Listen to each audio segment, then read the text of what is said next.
Libreng HIV micro-learning course inilunsad po sa mga opisina sa Region 1. Para sa detalye ng balitang yan, kasama natin Idol Jam Victorio. 104.7 IFM Report!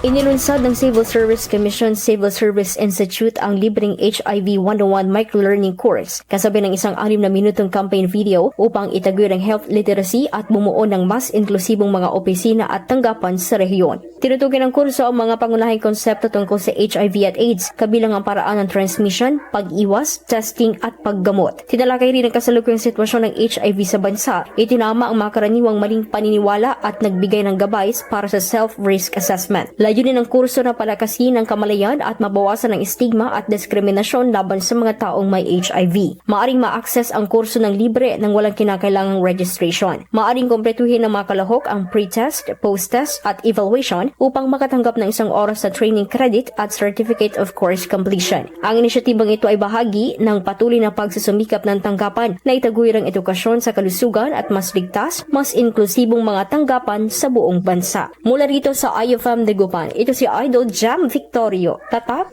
IFM. IFM News. IFM News. IFM News.